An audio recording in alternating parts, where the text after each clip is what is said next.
Sitting here with André Rozendaal. We did a talk in Dutch about a half a year ago. We did? Yes. And about what subject did we talk? Well, we talked about, I would say life. Yeah, life, I think. Yeah. That's what we talked about. And we talked about self-realization. We talked about nothing, you could say as well. Yeah. It's what you hear a lot in these, with regards to this subject. Yeah. With life, I think, is suitable. We also talked about your path, how it came about, what you found. You wrote a book and it's called in Dutch Zelfrealisatie. Yes. What is self-realization for you? Self-realization for me is knowing the truth of who you really are, which means the existence you are in life itself. And it's hard to explain. Mm-hmm. Why is it hard to explain? Because there is no real explanation for it in words. Mm-hmm. In the first place, it's an experience. It's your being, and in that part, it's hard for your mind to tell exactly what it is. Mm-hmm. In fact, that's also why people say you can't talk about it. Mm-hmm. At the same time, it's very real. It's very alive. It's the most alive thing there is. It's your existence. So, in that part, it has no words, and you can talk about it for hours. You could say. Yeah. Could you say it's about life itself? It's life itself, definitely, and also you could say what it's not. Mm-hmm. Maybe that's even easier to talk about it. What it's not. It's not something. Yeah. It's not like anything you can point at. Yeah. It's not you as a person. It's not you as your thoughts. It's not you as your feelings. It's not you. Well, and you can go on like that. It cannot be defined. It cannot be defined, and at the same time, it is the most definable thing there is because it's you. Mm-hmm. It's your life. It's life itself. Yeah. Yeah. And there are many books written about this subject. Yeah. There are lots of people who go to satsangs, watch these kind of interviews. Yeah. How come that so many people are interested in hearing about this? Well, of course, you should ask all these people because maybe their personal reasons are variable. Mm-hmm. But at the same time, I think it's a deep longing for people to do something more than their personal life. Most of the people who search for these kind of things, they think like, okay, I'm unhappy with the life I'm leading.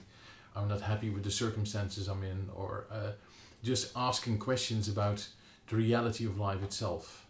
And they start a quest, whether it's because they are unhappy or they are very happy in their life, in their circumstances, but still missing this final thing. I mean, you can have everything and still there can be something missing. Yeah. And at a point in life, people start to search for truth, for meaning, for something that is real.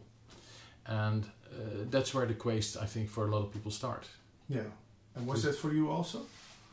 For me, that was definitely so, yeah. Because you had it all. What do you mean? Yeah, the good job, the nice woman, the car, the income. Yeah.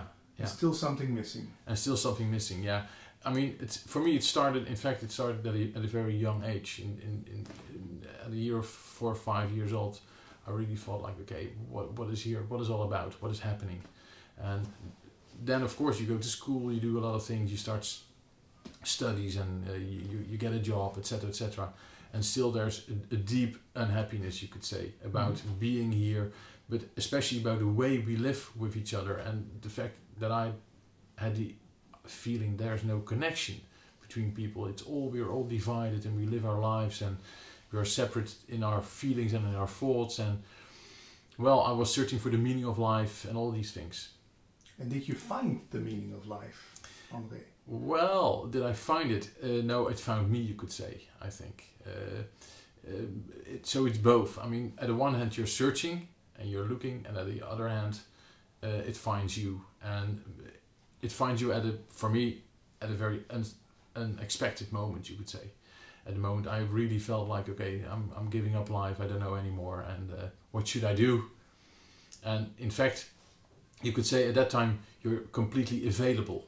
You're available for anything without knowing what you want. Your own will, you could say, is just subsided. And at that time, life, I could say, or God, or whatever name you would like to call it, found me, not from outside but from inside. And inside means also outside, by the way, because there's no difference at that moment. Yeah. And was there no ego at that time that said, no, this is all bullshit, listen to me? Or how? In the experience itself, not. In the experience itself, it is so real that there's no question about it. Whether, or at least for me, there was no question about it for me as a person. Andre said, "Okay, hey, this is it. Hey, and now I've seen it. I found it. Yeah, this is what I was searching for. I just felt connected with everything, inside, outside, and so."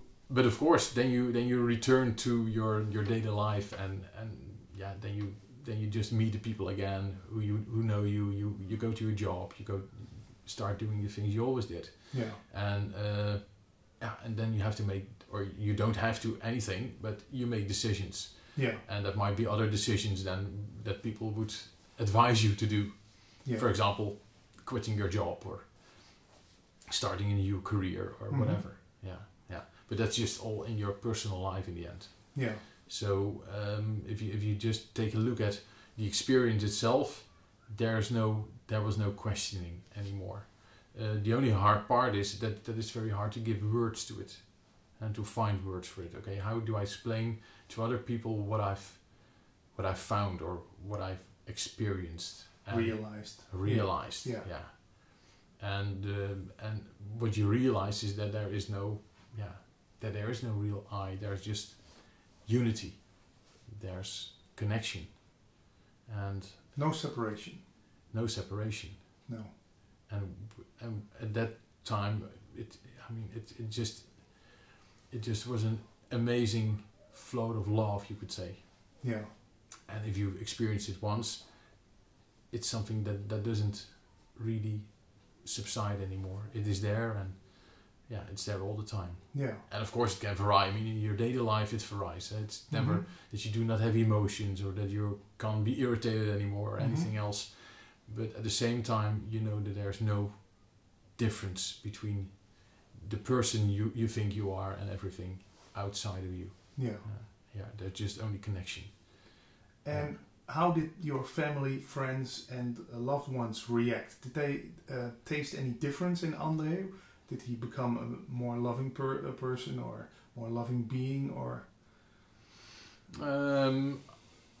I think so. I mean, you should ask them, I think, in the first place. But definitely in the way that the unhappiness that was there before disappeared.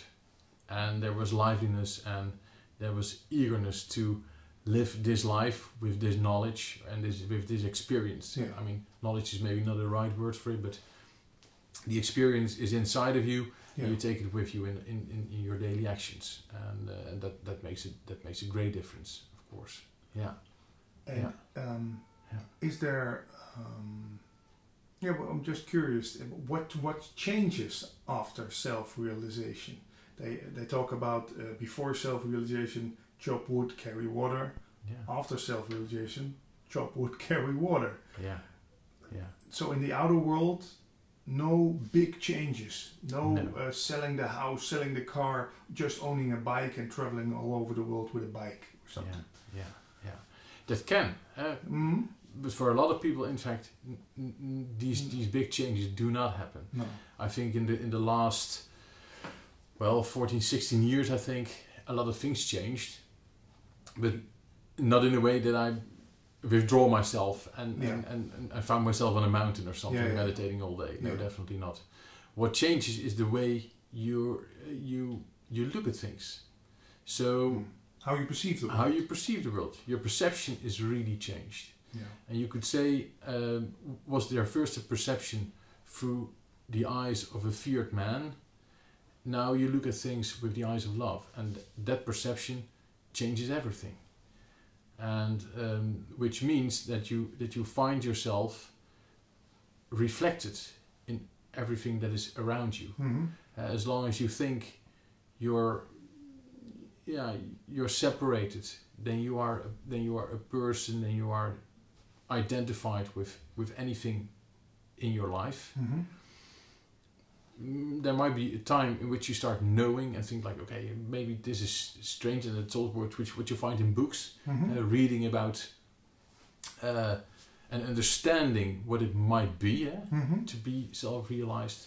But if you really find yourself, you could say, with love inside, and your perception is changed, and you just look with eyes of love, then there's no separation. No. And that changes. That changes a lot. And then still you react as a person, and people might react at you as a person, but still in the end, there's no difference between you and me. Yeah. And your thoughts are just your thoughts, and your feelings are just your own private universe, you could say, which is just not the truth. And the truth is there's only oneness in the end. Yeah. And what about actions, André? So the subject that is talked about a lot in these kind of circles. Yeah. Any perception on that? Are we the doer of our actions, or are we just being done? Yeah.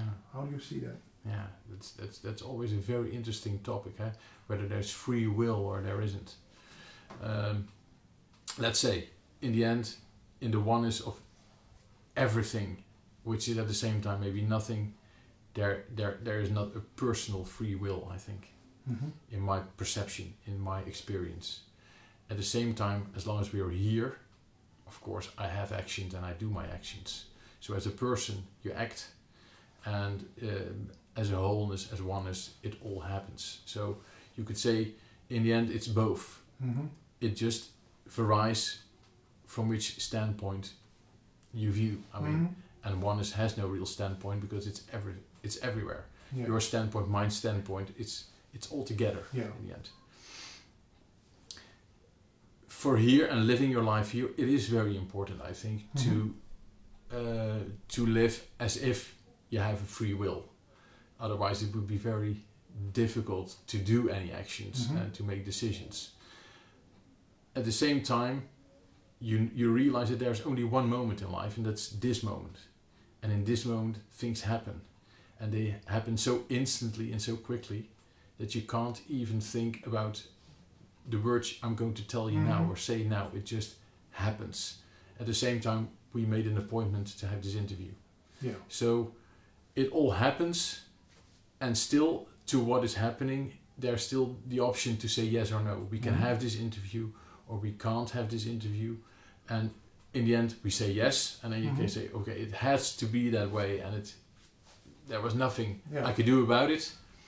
Well, I think in the end, that might be the truth. Here in personal life, it seems to be that we just made this appointment and now we're here. Yeah, but what or who makes that decision to say yes or no to something or someone? Yeah, that's a very good question. That's you could say that's a choice maker. And somewhere inside, there are in fact there are two options. I would say you can act towards love, you could say, and you can act towards fear. And in fact, these are the two options you have as a choice maker. Yeah. You can turn backwards to the light, or you can face up to the light. And in somewhere, even these kind of actions, I think, are related to that primarily choice we make. Yeah. And well, what the outcome of is of things, that's of course anything you don't know about it. Yeah. That's just how it happens and how it goes. Yeah, you could say, you could think that choosing love always means saying yes, but you can also say no out of love. Definitely, yeah. It really doesn't mean that you say yes to everything. Yeah. And it also means that you can really being assertive, of course, in your daily life. Yeah. Having borders is very wise, I would say. Yeah. And it doesn't mean that you're only nice and kind, because sometimes you cannot. Of course not. No. And your emotions, also anger, might be very wise at some point. Yeah. Also to say stop or to be firm towards a certain situation. Yeah.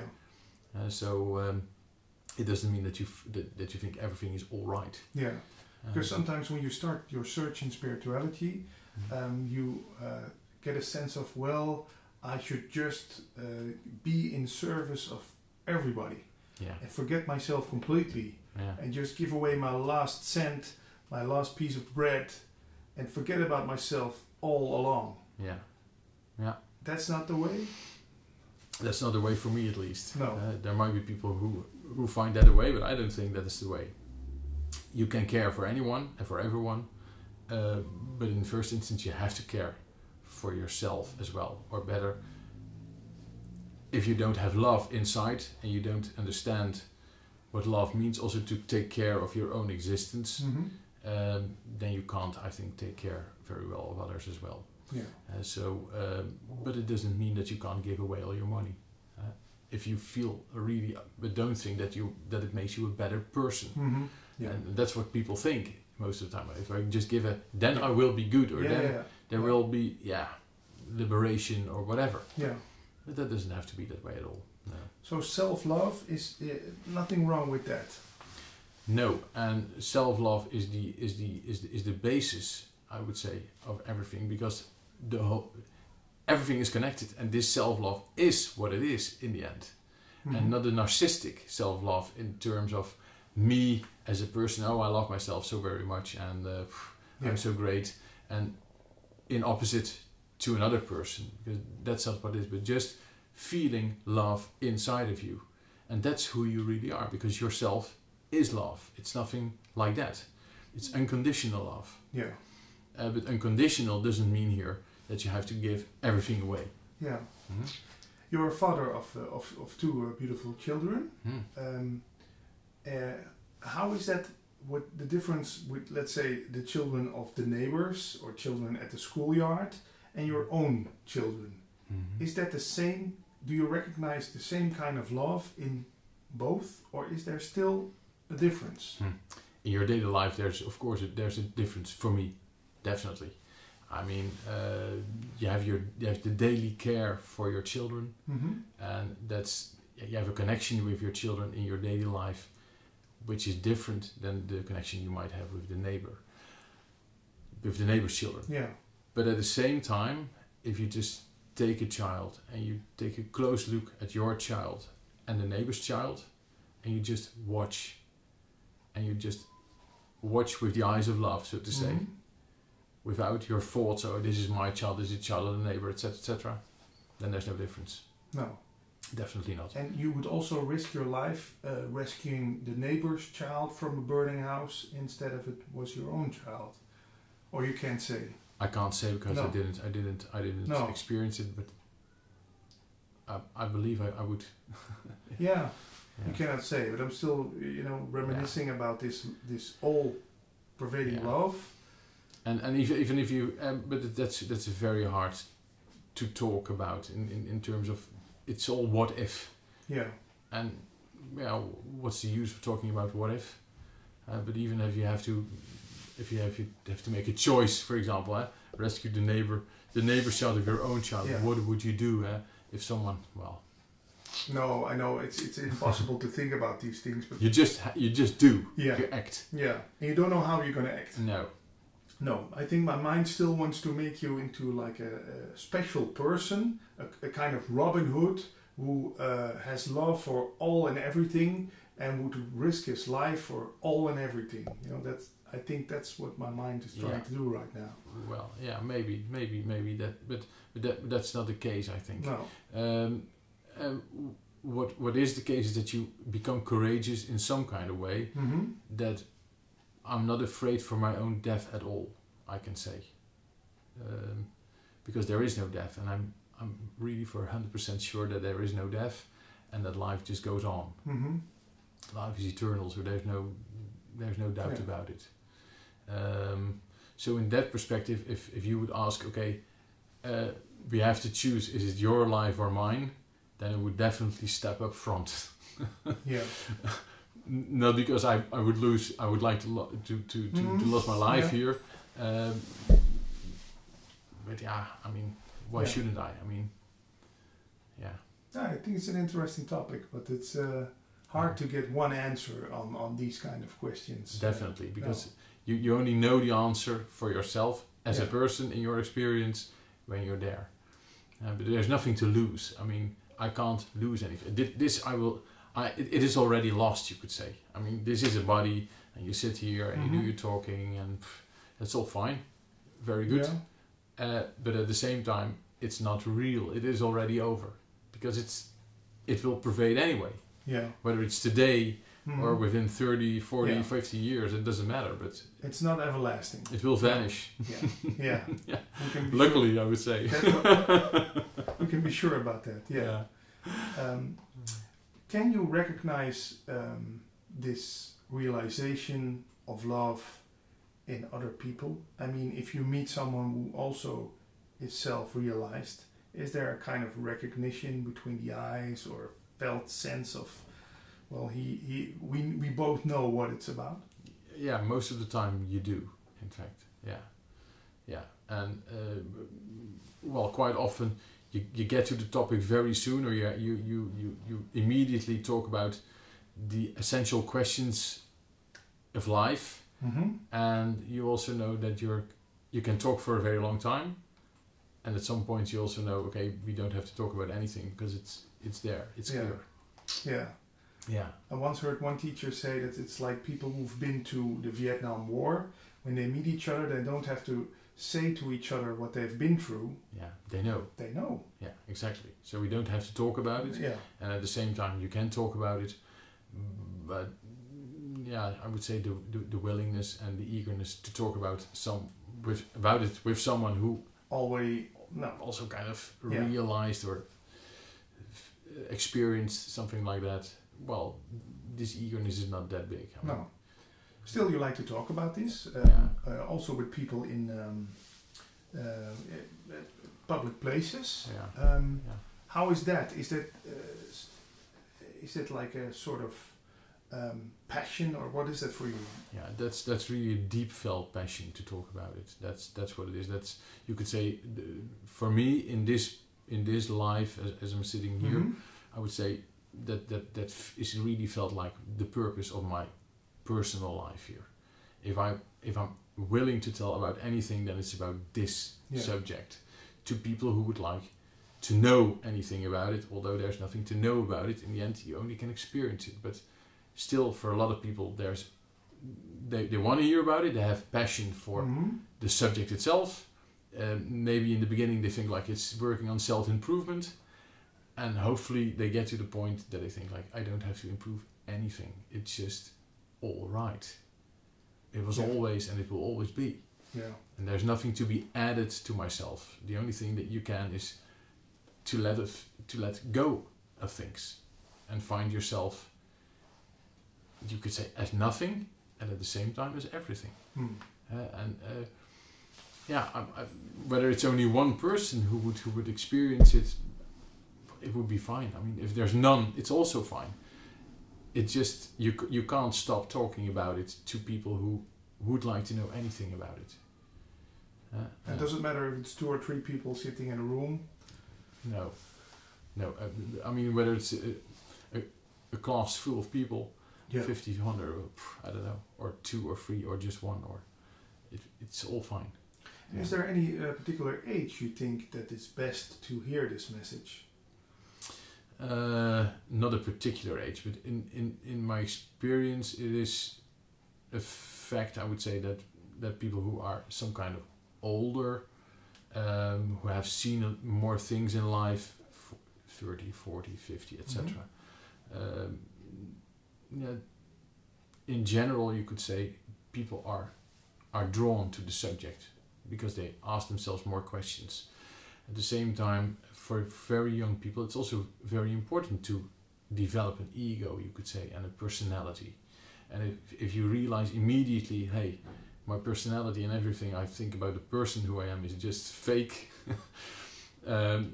I don't know whether that's really healthy. I mean, it goes like it goes. It's the question is how much influence you do have on that. But with raising children, for example, of course you raise children in as much love as you can, but at the same time it's very good that they develop their personality, because in the playground they have to stand up for themselves as well. Yeah. So otherwise they should be taken into cared custody or something, because they cannot. They cannot care for themselves. Yeah. This world needs that you have an ego as well, and your ego is not anything bad. I mean, it's just very, very fine. Don't misunderstand. It's a tool. Yeah. I mean, we have this conversation. It can't be done without ego. Yeah. Ego is helping me just telling the story here. Yeah. And the story is not the story of the ego. It's knowledge which is available for anyone. Yeah. It's all inside of you. It's not outside. It's inside, Yeah. and that's what it is. And what's the wrong way of using your ego? Is there a wrong way? There's never a wrong way. No, of course not. No, there's never a wrong way. In life here, you can say you have actions which you could say are based on fear. Well, it creates people who are very greedy. It creates jealousy. It creates hatred. It creates diversity. Wars. It creates emotions and all conflicts we see around in this world. That's what ego does, as long as it's identified with this is me and this is you, and we are competing with each other. So, is it wrong? Well, the suffering is enormous. Don't misunderstand. Where we can stop suffering, it should be done, of course. At the same time, you can't quicken things. In the end, it goes like it goes. There you go. Do we have a free will in this? Well, just maybe here to a very limited extent. So the more we talk about, you do these interviews, and hopefully as many as people see these interviews and take something out of it and think like, okay, so there is no real separation, and me and my neighbor are, in fact, they are one, although we seem very different, etc. Yeah. But maybe I should talk with my neighbor about the fence between our gardens, whether it's still there, and not hire a judge, and just have a good communication, because that's where it in the end is about. It's about communication. It's about connection. It's about really willing to understand the other person. Yeah. Just all down to earth, but definitely the most important thing to make and create a better life here. Yeah. Is there a wrong way? Yes, there is a wrong way that we can harm each other, and that's what we do a lot. And at the same time, the harm we do to another is in the end felt as our own harm. Yeah. Which brings us back to our own unhappiness, our own suffering, which brings us back to asking questions, okay, why is life so hard on me? Why do I suffer? And these questions are the crucial questions to come up to this journey. Okay, what should there be else in life? Is there happiness to be found in this life? And where do I search then? And then maybe the search outside still starts again, and we go to gurus and we go to other people and we read books and we read that sort of thing. Until that point that someone tells you, but hey, there's nothing and there's no other place than your inner reality. And there's no other place than the place of love in your heart. It's not in the mind. If it's somewhere in your body, then it's at least not in your mind. Yeah. It's in your heart. Yeah. You also studied psychology. Yeah. You also had a practice as a psychologist. Yeah. I still have. Yeah. People come to you with depression. Yeah. What is depression in your words? Yeah. Depression is, in my words, is of course it's suffering in the first place.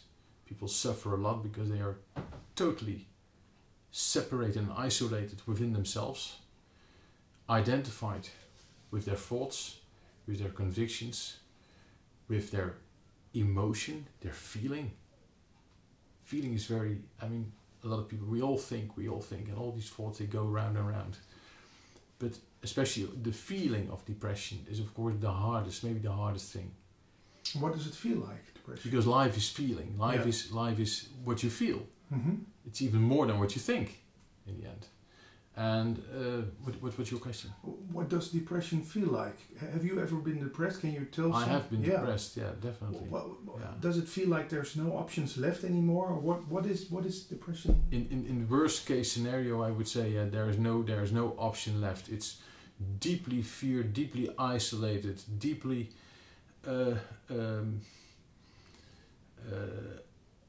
a deep sense of grief, of not finding anything to live for, just complete I would say feeling completely lost in everything.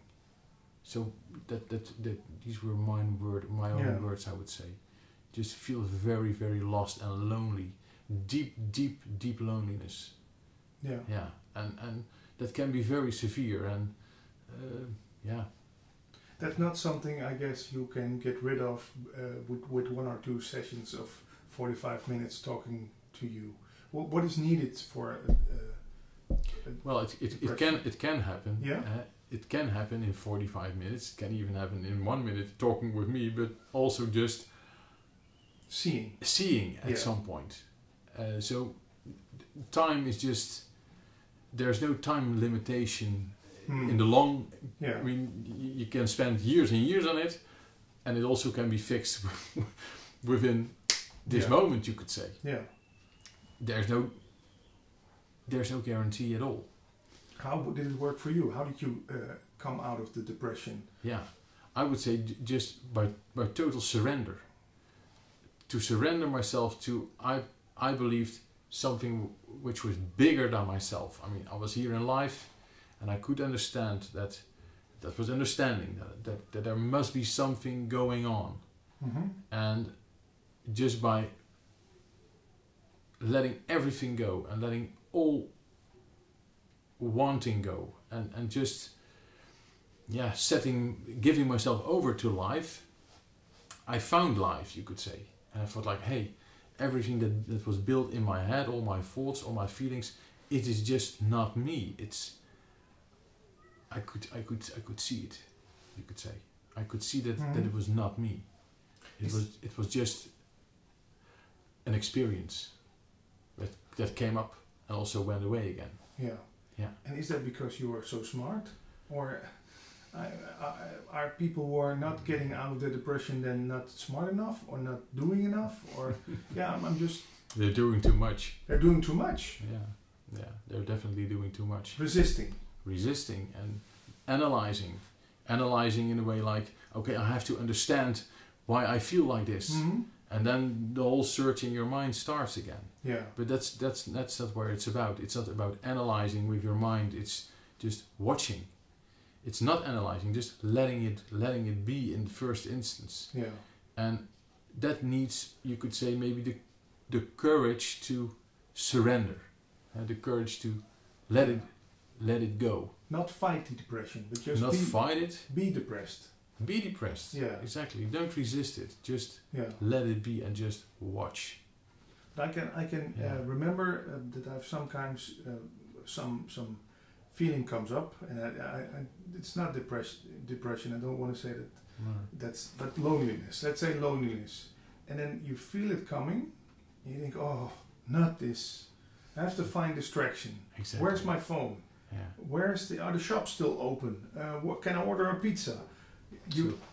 Excuses. You're searching for a quick way out. Immediately, you search for something to fill up this gap. Yeah. This gap of a way. What is it? Because it feels like a gap. It feels like emptiness. Yeah. It's like a hole that has to be filled with something. Everything, but not this. Everything is good. So you try to focus your mind on anything else that might happen. Yeah. And that's of course also, for example, with sexuality. Mm-hmm.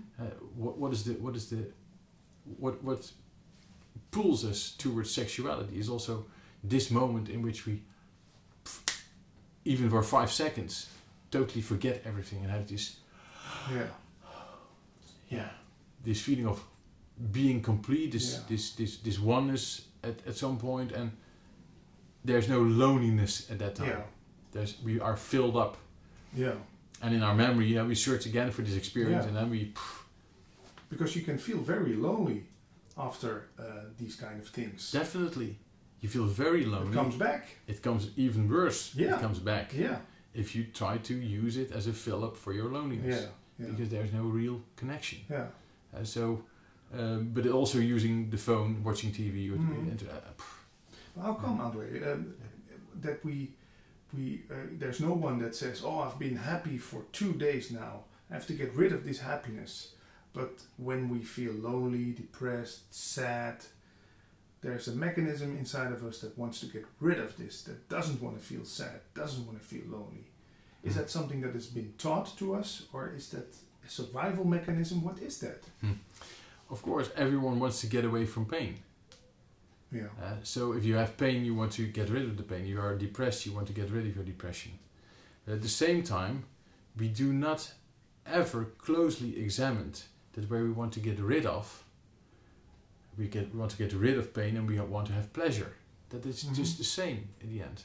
It's not real happiness we're searching for. That's what we call. That's what we call happiness. But in fact, pain, whether it's depression, I want to be very happy.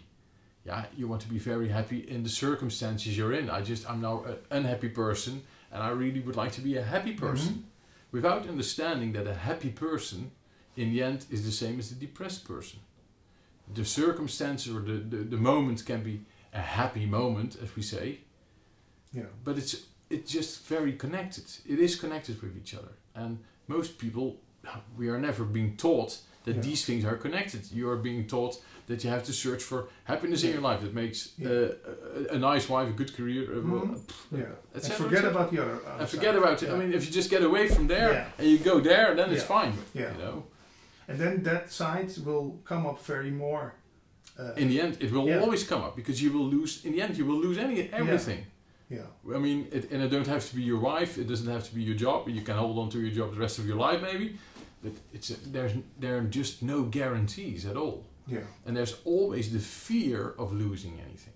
So the thing is, we're searching for, this is what I want to have, this is what I don't want to have. And in this split, this mind split, we're always captured.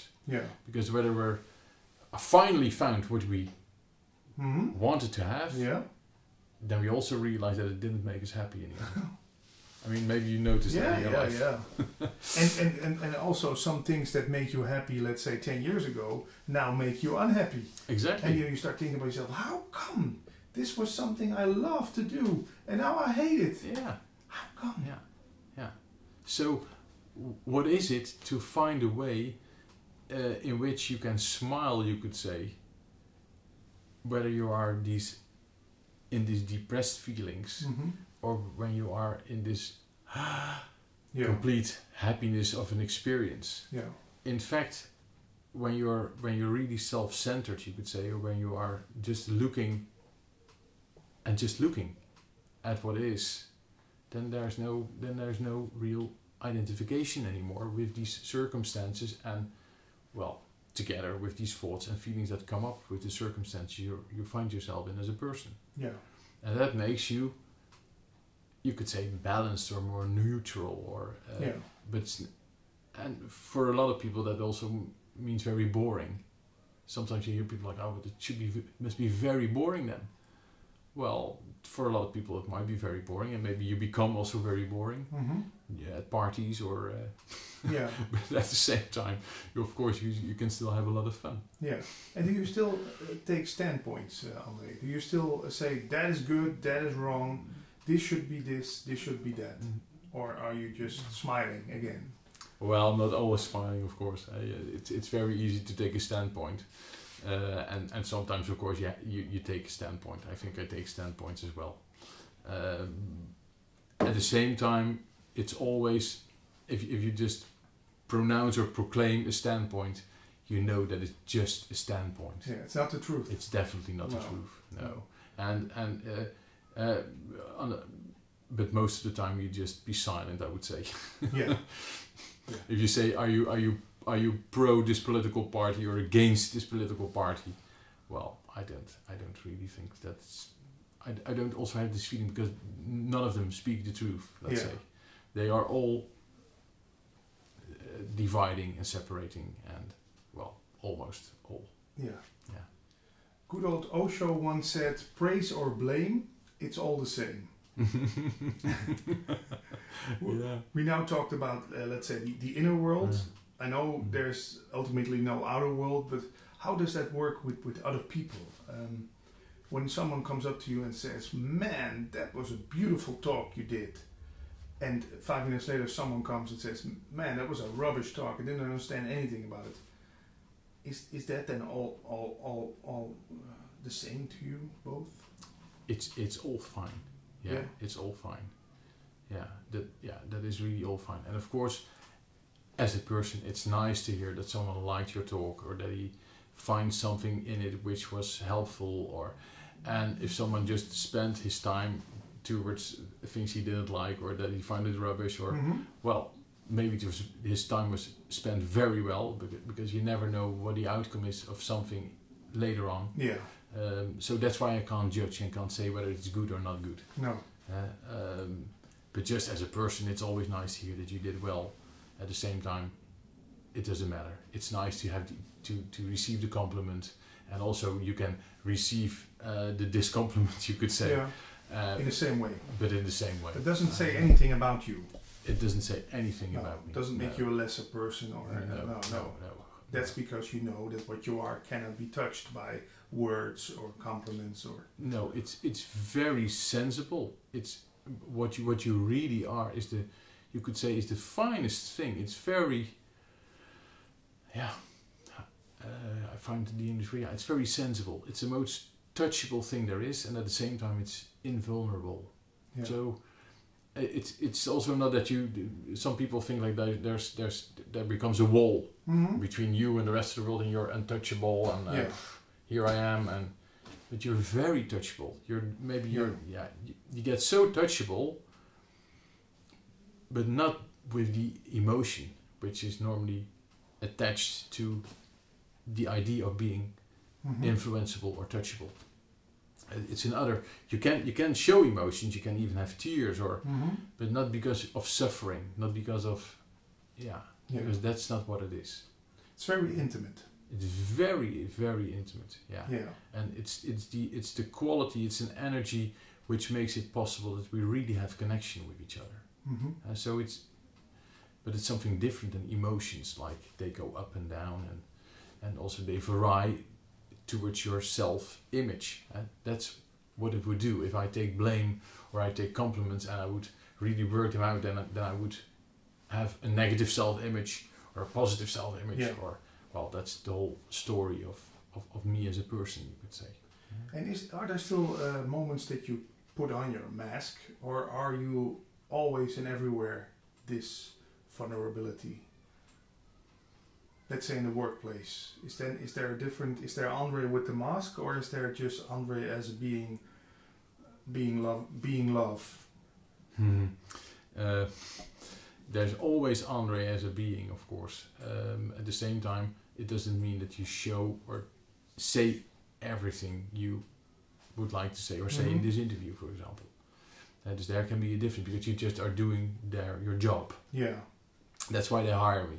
So they hire me as a person, and they don't hire me as the self-realized or as love itself. Which is funny at all, because it goes for everyone. I mean, there's just no difference between me and anyone else. So it's also stupid in that way to talk about it. So I'm not sitting with a very special someone over here. No, I mean, it couldn't be less special than it is. I mean, it's so non-special, or you could say very special, but then the specialness is for you as well. Yeah. So Yeah, it's good that you say that, because some people could say, well, who's this arrogant man saying he's self-realized and pointing at us that we are not? So don't misunderstand. Everyone is. Except the exception is you know that you are. And deep down inside, I know also, but I'm still doubting it or asking questions about it and thinking, well, maybe I should still clean my chakras and then... You can clean them, but you will not become more self-realized than you already are. And something like intuition. Are you... I wouldn't say, what's the right English word? Psychic, that you can... know what's going to happen after 3 days, but does information come to you in a different way? The less you think, the more information comes to you. So it's just like when you have a pipeline and you just make sure there's no obstacle in the pipeline, then the water flows through. You could say. So that's what happens now. All your thoughts are just making that your head is just full of your own thoughts and thinking and ideas, and then other thoughts can't get in there.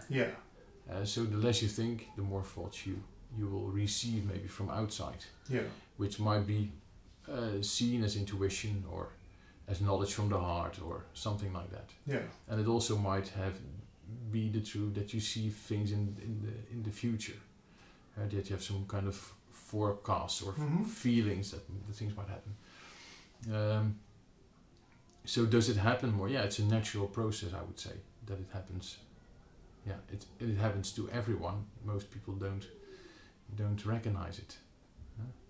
Or don't pay attention to it.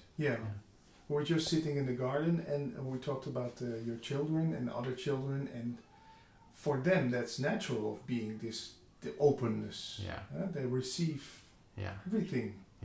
They are not blocked by their own thoughts. They have not this whole personality, this whole image. They have to hold up. They have to hold up. They're just there. And they're just in the moment. And in the end, time doesn't exist. I mean, that's the hard thing, of course. For our experience here, there's always a past and a future. There's only this moment. Anyone can tell you that there's no other moment than this moment, and the moment in which you live. Time is relative. I mean, these are all, science can prove, you could say. And that's why it's not a real miracle if you find out information from what we call the future or maybe the past in the present moment. Because in the end it's all connected. And maybe the script has already been written. Like, do you have free will? Well, that's the big question. Relatively, it is, and we have free will. In absolute terms, there's of course a big question mark, because there are billions and billions of galaxies, and life is itself, and life grows, and life does its thing. So then you come again. In oneness, there's maybe one will, but that might be then God's will or something, and you're just part of it. But information can come to you by intuition. Let's say, and it gets more and more easy. The less you think, the easier it can come to you. And how do you know if it's the right information? I would say most of the time just by feeling. Whether your feeling is very important in this. If your gut feeling.